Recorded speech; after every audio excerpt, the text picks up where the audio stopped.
Good evening and welcome back to Cruising Off Duty. Well, we are back doing catamaran reviews. This time we're coming from the Annapolis Sailboat Show, and what we're looking for is a catamaran that is perfect for live-aboard purposes.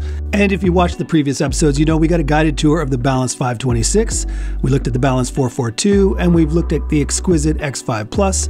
All of them get 2 thumbs up, very well suited to live-aboards, but the price tag might be a little bit outside of what you can afford. Where you can save a few bucks is if you go with a more mass production builder. That would be the Lagoons, the Leopards, the Fountaine Pajots, and others. And in the last episode, we got a guided tour of the smallest of the Fountaine Pajot line, the Isla 40. And I was surprised with how much interior volume and comfort there is in just a 40-footer. But I feel it's still a little bit too small to be a full-time live-aboard cruiser, especially if you want to cross oceans. So now we're going to move up to the 42 and see if that little bit extra size makes all the difference. So let's take that guided tour now with our host at the show, James Tiernan. Okay, if you saw the last episode, you saw that we were at the Fountaine Pajot and we saw the 40 in the last episode, and James gave us a great tour there. This episode, we're going slightly larger with the Fountaine Pajot 42. James, all his information will be in my video description, so if there's anything you have questions on any of these Fountaine Pajots, please reach out to James. He's been a great help to us at the show. So James, tell us all the good features that are on the Fountaine Pajot 42. So the 42 is one of my favorite boats. Really, if I was to go cruising tomorrow, which me and the wife do hope to do sometime the next year or two, take a sabbatical, the 42 would be a front runner. What I like about it is it's substantially bigger than the 40. On the 42 we have the ability to put the electric platform, which is really nice. Oh yes. And we always have the discussion on, you know, is it worth the extra money? For me it is. There is some downsides to it, but for me the upsides is way outweighs that. Simple things like you're coming in on your dinghy with your groceries, you just put them on this and you lift it up, and and also if you're divers or swimmers, it's really nice to have that. Oh, it'll go right down so you can scoot your bum on right in the water? Yeah, so for me, I love it. I do know half of my customers opt for the David option, so it's kind of a personal preference. How much extra is this feature? It's just over $20,000, so you do pay for it. But again, for me, if you are a scuba diver though, it's probably worth that. And we can do dive compressors now in either of the hulls, so we're doing a lot of dive setups for people. So the 42 we're going to see today's the owner's version. Oh great. Okay. Which is nice. So one of the things you'll notice on the 42 is the size of the aft cockpit. We do realize that this is where you're going to spend a lot of your time, if not most of your time. So what we do is we add cold storage here, a dining area for over 6 people. And it's really connected to the salon and, more importantly, the helm station, so the captain or whoever's in charge can keep in touch with everybody. We have the life raft storage here. Oh. It can be here or it can be on the transom like on the 40. It just depends where you'd rather it to be. What I like about it being here is it stays out of the sun, so you don't get as much UV damage. Now come up to the helm station. My favorite design feature of the Fountaine Pajot is the helm station. So again, I mentioned it's very well connected to the whole boat. You can talk to the people in the galley, in the aft cockpit, and also forward. So having that communication while you're offshore is, for me, very important. One of the big differences between this and the 40 is you do have the upper deck area with the sunbed. Again, like on all of our range, you have a low boom, so it's very easy to handle the sails. Again, a safety thing, you know, we design these boats for 2 people to sail them, so keeping it safe and easy is paramount. I'm going to solar back here. Solar back here. Again, this is the kind of very basic solar, so it's more of a trickle charge than it is to run the boat. Right. We can add 2,000 watts of solar back here, like on the boat next door. Yeah, the back bars there, you had all that solar and a lot of space there, and a lot more shade. Yeah, more shade. Exactly, more shade. There we and go. Most of our cruisers are going that direction. Yeah. We can set it up now with the solar and lithium and inverters, so the air conditioning can even run off the battery bank. I want to just squeeze past you here and show you my favorite thing. Typically you're docking this boat stern to, and what I love is I can stand here, I can see both transoms, and I'm docking the boat facing where I'm going, so I'm not thinking left is right and right is left and, you know, getting confused. I'm facing where I'm going, I'm driving where I'm going, and it makes it very, very easy. I get a view of the whole starboard side, and I can see both transoms. So That's great. it's cool. Also, the winches are removed from the helm a little bit. Some of our competitors would say that this is not a good design because you have to leave the helm station, but it's very close. Yeah, you can Typically, when I'm raising the reach mainsail, yeah. I'll do the sail steer. So I'll Garmin, Raymarine, B&G, we all have sail steer now. And with sail steer, what I do is I put the boat into the wind. I'll put a little bit extra throttle on, so it stays into the winds, and then I'm just looking up here at the lazy jacks, and I'm raising the mainsail with. Yeah, it's pretty very easy. doable. Very person. doable. Yeah. It's not removed by far, and No. it gives you more room for storage. Storage, Yeah, and you know the storage. nice thing is when there's more Line than storage. 2 people aboard, you can walk back and forth without interrupting the helmsman, so the helmsman can stay there and. To get up on the deck, yeah. Yeah, so it works. It has its pros for sure. It's my favorite part of the Fountaine Pajot. So again, all the lines are let aft. Again, safety, so all the hatches are recessed. We got handholds and a nice wide side decks. So as we walk forward, you'll notice a nice big forward cockpit. Again, typical on all of our range. Lots of storage beneath and storage in both of the forepeaks. Right. It is possible on the 45 and up to add a cabin in the forepeaks, but it's quite small. Yeah. So More of a crew cabin, and more of a crew unless you're gonna cabin. have crew on a 45, why would you do it, right? Or a mother-in-law cabin. Yeah. You know, we can kick her in there for the week. Yeah. All recessed, even the storage one's recessed. Even the storage, yeah. Again, it's like, you know, we're focusing on safety. You know, we're hoping all of our customers sail offshore and cruise the world. So it's important. Nice. And there's lots of different options. You know, what we figure from a dealer level is when the boat leaves the factory, it's 80% complete, and we'll spend 3 months after it finishing that 20%. And that final 20% is really personal, you know. Yeah. What water maker they want, what solar they want, what ice maker they want. We're at boat shows, so there's a lot of people around. Yeah, but it's a good thing because you can notice now there is 5 for people in the salon and galley, and it's not crowded at all. So good and bad. We can walk through and go to the cabins. Before we walk in, I'm just going to point out again, cold storage. It's very important on a cruising boat. So we got 2 fridges and 1 freezer, which is just beneath Valerie here, with the option to add more cold storage if you think you need. And you even have some out here too. We do, yeah. So again, you know, we're figuring or hoping that our people spend more than a week on board, so we need that. As we walk in, I'll talk you through it. So on the port side, we have the owner's cabin, and on the starboard side, we have 2 guest cabins. What's really nice in the 42 is you have a few different options for the head layout. What we typically do is a Jack and Jill head on the guest cabin, so 2 heads and 1 shared shower, and then come down here. Let me show you the owner's cabin.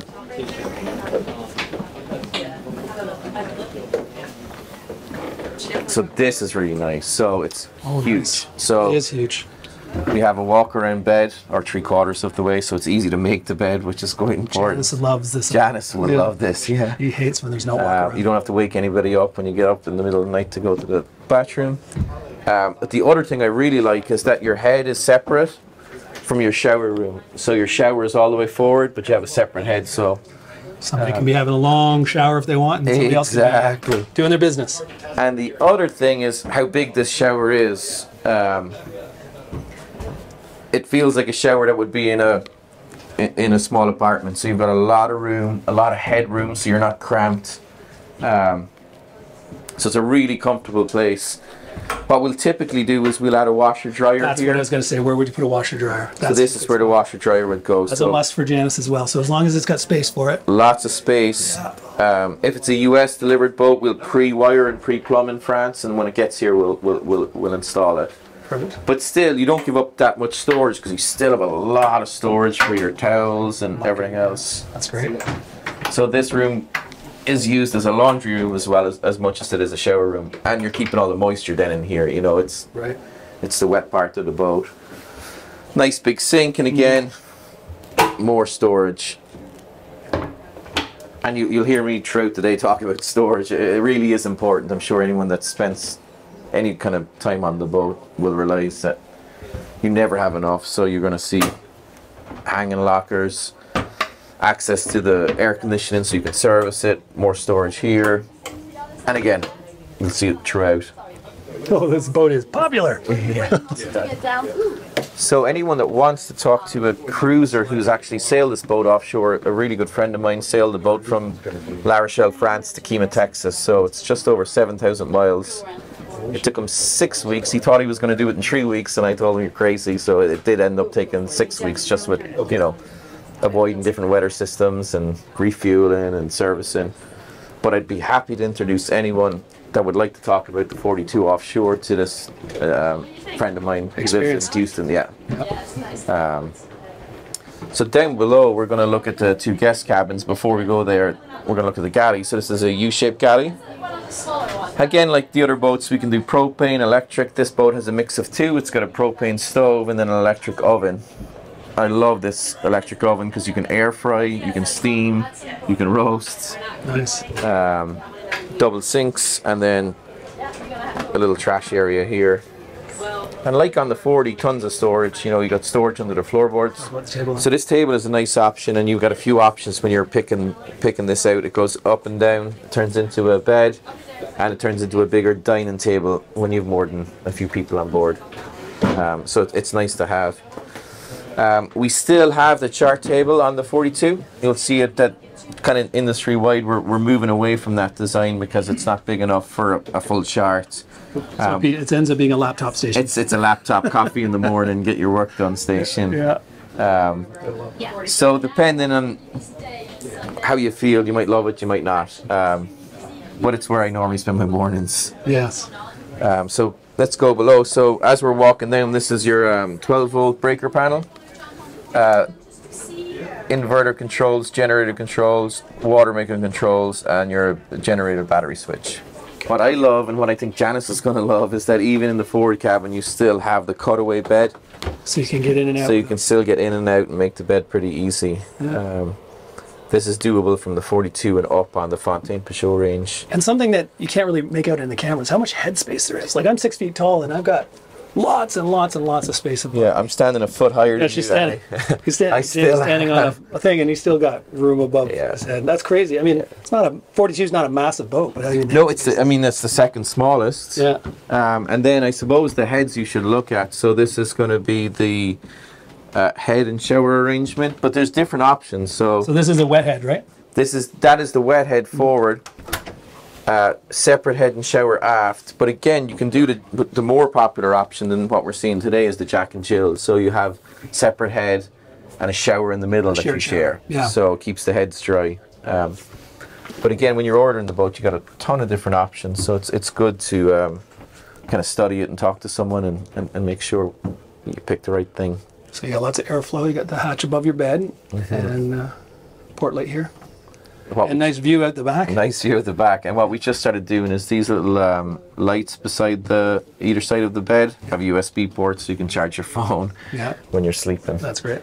And again, something you might not see in the video today is all the storage. It's really important for us. Everywhere you see one of these handles, you know there's storage behind that. Yeah. And I guess the final thing would be engine room. Yeah, let's take a look. So very similar to all of our range. We assume that these boats are going to be owner operated, so we give lots of room around the motor to work on and lots of space to add inverters, water maker, dive compressor, you name it. So standard motors are the Volvo. If someone's coming from a boat and they really prefer Yanmar, they can select Yanmar. It's up to them, but typically we'll do Volvo. If it were me, I wouldn't have a preference one way or the other. They're both good motors, so I'd probably stick with the Volvo just because they're a smaller footprint. Now, we were talking about when we were on the 51 when I first met you about the hybrid option. Is this boat big enough to get a hybrid option or not? It's coming. It's coming. Yeah. Okay. I think if you call me next week, I would say It's Don't want to commit yet. Yeah. Okay, so that's something I'd be interested in, hybrid diesel electric option. So it won't even be hybrid. So we've given up on our hybrid. We worked for a long time with Volvo to do a hybrid option. So it just never worked for us. So we ended up building and designing our own electric drives. So it will be primarily electric. Electric drives, with a fully electric diesel generator for range extension. For range, you can order it without the diesel generator if you'd like, but we're really not recommending that. It's nice to have the diesel backup, but it will be a fully electric drive, and we've got 4 boats in the water right now. that have been in the water for a year, and their owners are very happy. So, do you know the make of the electric motor? We designed it and built it ourselves. Oh, you did it yourselves? Okay. Yeah. We actually purchased an electric drive company that was building electric motors for other industries. So now we can control it and monitor it and make sure it's perfect. It's the right thing. So it's exciting. It's definitely the future. And I figure late 24, early 25, you'll start seeing a lot more of it. You know, that's something we would definitely be interested in. Yeah. I was kind of on the fence about it until maybe the last 6 months, and I started studying and talking about it and learning more about it, and I think for sure it would be my choice too. That's perfect. Well, thank you, James. This is a really nice size boat for liveaboard for a couple. I mean, there's ample space. So yeah, I'm quite impressed. And something I've said to James off camera, I've talked to quite a few Fountaine Pajot owners and people even who've chartered Fountaine Pajots, and they sail really well. They do, and I think that's one of the things that's really in their DNA. The owners of Fountaine Pajot were Olympic sailors. So what they want to do is not sacrifice performance too much. So I think a lot of people would argue in the cruising catamaran world without center boards or foils, it would be the best performing cruising catamaran. I think Naughty Tech would give us a good run for their money, but in that case, you kind of sacrifice a bit of comfort. So it's kind of a good balance, and it's always a hard balance to do. But most Fountaine Pajot owners will be very proud of how they sell. Well, perfect. Thanks, James. As I said before, his contact information will be down in the description. If you've got any questions of things we didn't talk about, definitely reach out to James. Absolutely. And reach out to me if you want to talk to owners. I'm always super excited to introduce people to people that have done it already. You know, I can tell you stories, but it's better to talk to people who have done it already. They've done it 24/7. Yeah. Excellent. Thanks, James. Okay, thanks. Okay, so that was the Fountaine Pajot Astrea 42 foot. And I gotta say, I'm impressed. Much like the last episode with the 40 where it felt bigger, it felt more like a 43. This 42 felt more like a 45 to me. Lots of interior volume, lots of storage, definitely something you could live aboard. Now, the only thing is the waterline. Is 42 feet long enough if you want to be a full circumnavigator crossing oceans type of cat? Maybe, but I'm still thinking it's a little smaller than I would like to cross oceans on. Only reason is the longer the waterline, the faster your boat can go, which could be great to get out of the way of storms. Also, the shorter your boat is, the more the average wave is just going to feel bigger and bouncier. So if you can afford a little bit bigger, which would be the next episode where we go up to the 47, great. If your budget doesn't allow that, then this is definitely a live-aboard boat. Be perfect for coastal cruising. Yes, you could cross oceans in it. Obviously, people have done it.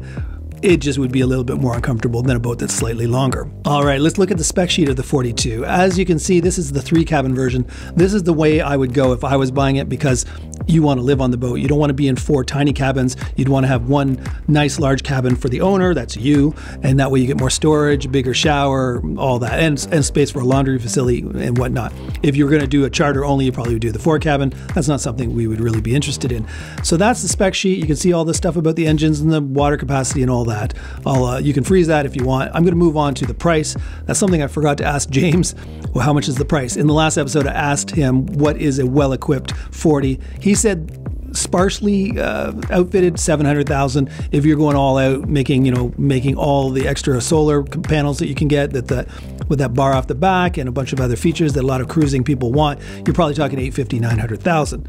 So the same is true here. Now, I forgot to ask James the price, but I went to Yacht World, and his company actually does have one listed new for 900,000, but I would say the same holds true. If you're going to get all the extra solar and all the extra stuff, bells and whistles, you're probably going to add another 150,000 to that. So yeah, for one thing, that lifting swim platform / dinghy davits was a very cool idea. And as he said, that's a $20-something thousand upgrade. So that adds to the bottom line. So if you have the budget, I would do it, because I'm a scuba diver and I want to be able to scooch my bum right onto a platform that's slightly under the water, very easy, and also be able to lift your dinghy right out of the water and be supported from below instead of it hanging on a bunch of lines.